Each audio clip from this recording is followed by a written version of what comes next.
Hello বন্ধুরা, আজ আমি আপনাদের সাথে একটা নতুন রকম চিকেনের রেসিপি নিয়ে এসেছি।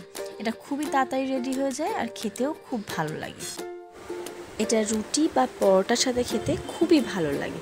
তো চলুন শুরু করা যাক। এর জন্য প্রথমেই আমরা কড়াই হাফ টিস্পুন বাটার আর হাফ টিস্পুন সাদা তেল একটু ভালো করে গরম করে নেব।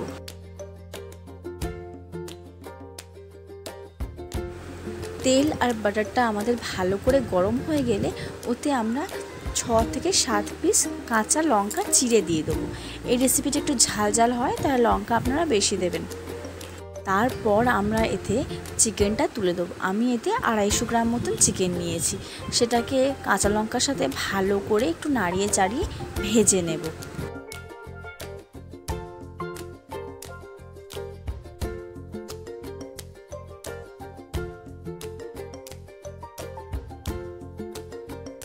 এরপর আমরা এতে হাফ টিস্পুন নুন দিয়ে দেবো। এই রেসিপিটা একটু নোনতা আর একটু ঝাল ঝাল হয়, তাই জন্য আমরা নুনের পরিমাণটাও একটু বেশি দিয়েছি।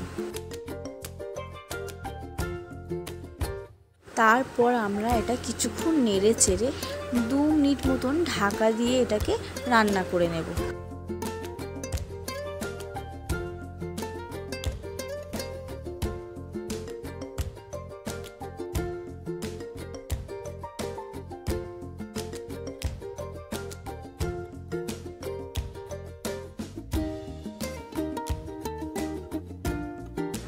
খুব বেশি এটাকে ভাজবো না, হালকা একটু ভাজা ভাজা মতন হয়ে গেলেই আমরা এর মধ্যে জল দিয়ে দেব।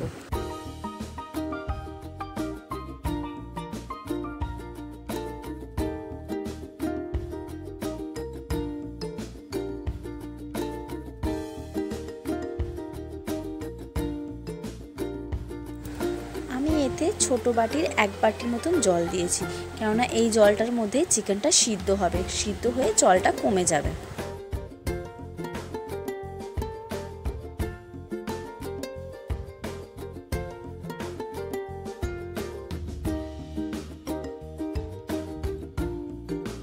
আমি এতে আরেকটু পরিমাণ নুন দিয়েছি, কেননা আমার এর মধ্যে নুনটা কম মনে হয়েছে। এবার এটাকে ঢাকা দিয়ে আমরা 10 মিনিট মতন চিকেনটাকে সিদ্ধ করে নেব। 10 মিনিট হয়ে গেছে, চিকেন আমার সিদ্ধ হয়ে গেছে আর আমার রেসিপিটাও রেডি হয়ে গেছে। নামানোর সময় এই চিকেনের মধ্যে আমরা অল্প পরিমাণ গুঁড়ো গোলমরিচ দিয়ে দিয়েছিলাম আর নামানোর পর অল্প পরিমাণ বাটার দিয়ে দিয়েছিলাম। এতে এর স্বাদটা আরও খুব সুন্দর হয়ে যায়। আমাদের চিকেনটা রেডি হয়ে গেছে আর এটা খুবই কম সময় খুবই তাড়াতাড়ি রেডি হয়ে যায় আর খেতেও খুব ভালো লাগে।